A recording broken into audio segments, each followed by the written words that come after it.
Hi everyone, my name is Kim. I'm a Filipino American who was diagnosed with BPD. I like to bring that up because in the Filipino community, mental illness doesn't really exist, or we were raised in an environment where we couldn't talk about our mental illnesses.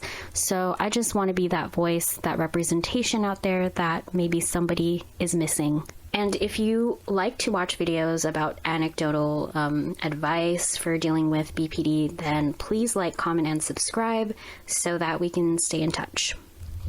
So today's video is actually a video request from Dina, who is a subscriber. Thank you so much for this request. It's a great topic. The topic is how to deal with validation and BPD, specifically the feeling that we can't trust our own judgment and not really knowing if we're in the right or in the wrong. So I'm going to talk a bit about how that has affected me in my life and just give you some examples of how I learned to get over having this symptom. So in my friendships, I've had trouble discerning whether or not I was in the right for feeling offended about certain things, like maybe a friend made a mean joke in front of people and I took it to the heart. I used to overlook that gut feeling that somebody hurt me because I didn't know how to listen to myself, my intuition, how to trust my own judgment. And I think this is dangerous when we are in relationships with people who may not be good people, and we're just caught up in this enmeshment and we take on their persona, we take on their beliefs, their ideals, and we kind of shapeshift into who we think they want us to be. It just kind of happens because that's our way of coping in relationships. We want to be wanted, we want to be loved, and because we didn't get that growing up, we crave that in our adulthood, and we do that by being agreeable. We do that by being what we think they want us to be. And I know that this video is about validation, but I really think it's related to the unstable sense of self trait that a lot of borderlines have, because I didn't actually recover from this trait until I sat down and spent a little bit more time with myself and learned how to not be afraid of being alone, which I'm going to get to in the end when I talk about my tips. But I just want to talk about how damaging it is when you don't know yourself and you get wrapped up in these relationships and you don't really know how to develop a backbone or stick up for yourself. And because I'm talking about my personal experience with BPD, as a person of color, this has been especially hard because my immigrant parents came here and they had to sacrifice parenting me so that we could keep a roof over our heads. So in order for us to not be poor, they worked all day and all night. I didn't get the emotional validation that I needed as a child. I feel like the lack of interaction has actually caused me a lot of trauma and is the reason why I do have BPD. And I bring this up now because I'm talking about not having a backbone and how damaging that is. And I just think of like growing up, just letting people treat me terribly and not even knowing that they were taking advantage of me, not knowing what it felt like to stick up for myself and be assertive, feeling like it was wrong to be assertive, feeling like I was inherently wrong for even feeling anything at all. I wanted to be accepted so badly that I let people just step all over me.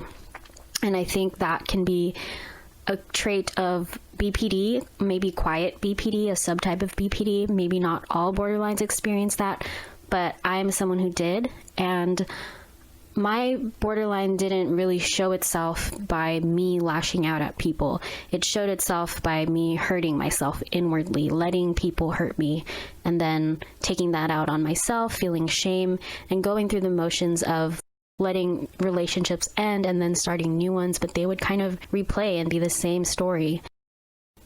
I'm going to take it back and talk a little about my family and how it's very much a part of the Filipino culture to work hard, keep your head down, never get in trouble, get good grades, keep up with the Joneses. I just became, work became my identity, whether it was school or actual 9-to-5 jobs.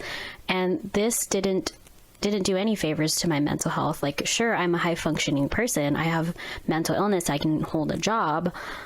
But I often feel like I don't have an identity outside of work because of my upbringing. I am dealing with a little bit of like not knowing how to validate myself because I think that I have to be perfect at work, and I don't know when to call people out when they take advantage of me. I can't really tell because it's happened so many times at different companies, and as it was happening, I was idealizing that company and that job, so I didn't see it, and I couldn't call them out on it. And I guess what I'm trying to say is this problem of not knowing myself and identifying with other things has to do a lot with being a person of color and not really having an outlet, not really having anybody to model proper validation to me.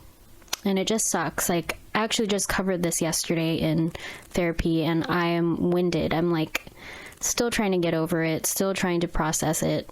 So that's why I'm bringing it up here. I don't know if this is what Dina expected, but this is my experience. My ethnicity has a lot to do with my disorder. And before I get into the tips and stuff, I just want to give myself some self-love by talking about that, because I don't talk about it a lot.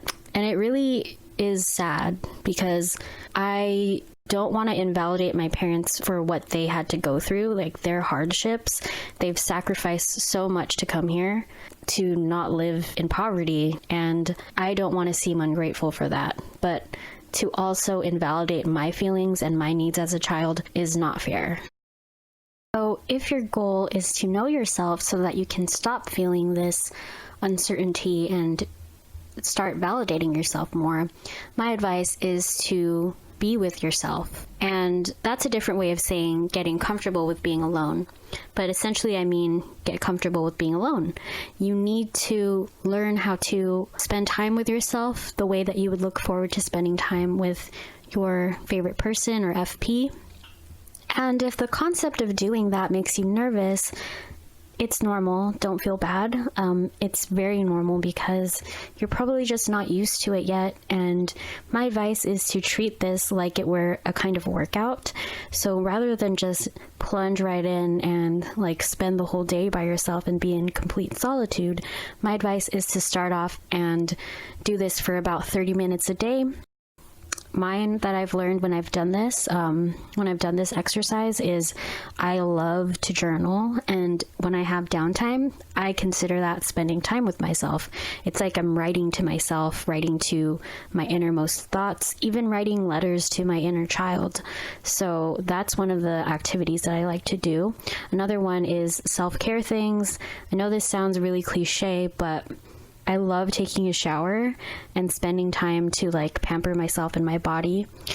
I think this is a form of self-care and self-love, so I think it really counts. Another thing that you can do is you can watch movies with yourself and really think about it as spending time with yourself versus just spending time alone. And just like exercise, you're going to get used to it. You're going to feel like you're building muscle and you're able to be more independent. My second piece of advice is to think of yourself as your number one advisor. This sounds really simple, but I do this when I am needing advice. I'm triggered by something. So rather than just turn to my best friend or my husband and ask them, what should I do? I always ask myself first. I am my number one advisor. My husband is my second. My friends are my third. And this is just a really good way to remind yourself that you should put yourself first and that your intuition and gut feeling is the most important. And so the way that I would do this is think of talking to yourself and consulting and writing to yourself as the first step. After you tell yourself that and you're real with yourself, you want to take it a step deeper. Ask yourself if you're having any cognitive distortions. This is usually the time when I'm like, oh, actually, I'm having black thoughts. I'm splitting. And I can tell myself to find the gray. There's little gradients in between. Not everything is black and white. And so at this point, I'm trying to bring myself back to reality. I can catch where my judgments are and just correct them. And I know it's challenging, I know it's hard, but just the act of trying to do this on your own instills self-confidence, instills self-reliance, and independence, just like the first tip. So this is my second go-to. And then the finishing touch for this tip is to then ask for a reality check from the people that you love, because there's nothing wrong with depending on people. It's great if you have people that you trust and love in your life. You can use them for counsel, but just don't let them be your number one advisor. You are your number one advisor. I hope this makes sense. I'd never actually thought of it until making this video, but this is actually something that I've learned to do within the past 3 years, and my life has changed completely. I no longer feel like a leech to my husband. I used to always need him for reality checks, and yeah, sometimes I have him read my messages to make sure that I'm not being very borderline-y, but for the most part, I trust my gut intuition and I incorporate that first. The next tip is a really practical one, DBT style pros and cons. That stands for dialectical behavioral therapy, pros and cons. So this may sound like a typical pros and cons list, but it's not. DBT style makes it so that you're doing pros and cons of the action and pros and cons of the inaction. An example that I would use is, say you're having trouble deciding whether or not you want to be in a friendship, and you're deciding, I'm thinking about walking away. What would be the pros and cons of ending this friendship? So the way you would do this with DBT style is to make a quadrant, and on the left side, you're going to do the pros of leaving the relationship, the cons of leaving the relationship. And then on the right side, it's the pros of not leaving the relationship, the cons of not leaving the relationship.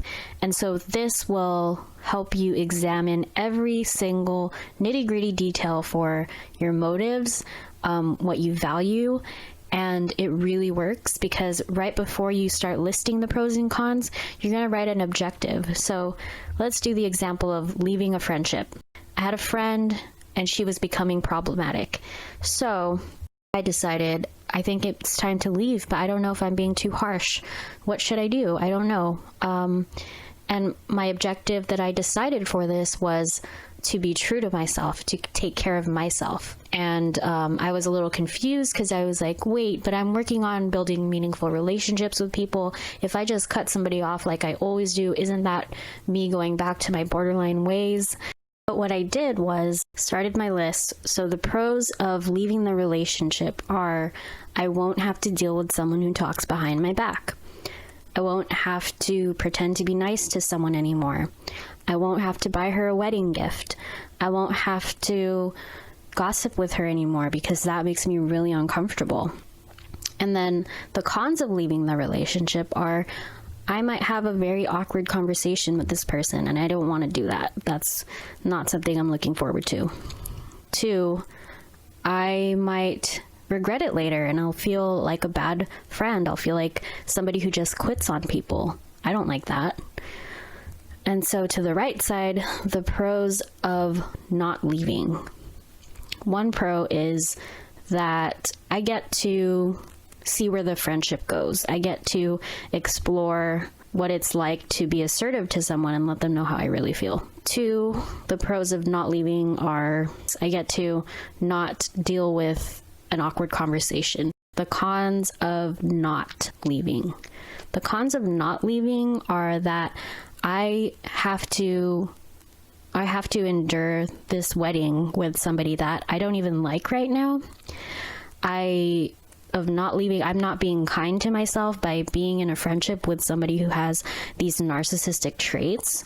The cons of not leaving are that I'm perpetuating a relationship that thrives off of gossip and there's no substance. And right off the bat, I can just tell that this friendship is not in line with my values. I value self-care. And if I stay with somebody who is kind of abusive and talks behind my back, then I'm not really loving myself. So because I wrote that objective right at the top, I understand that the right choice for me at this moment is to leave that friendship, which I did because that girl had a lot of narcissistic traits and it was triggering to me. So I did myself a favor and I left.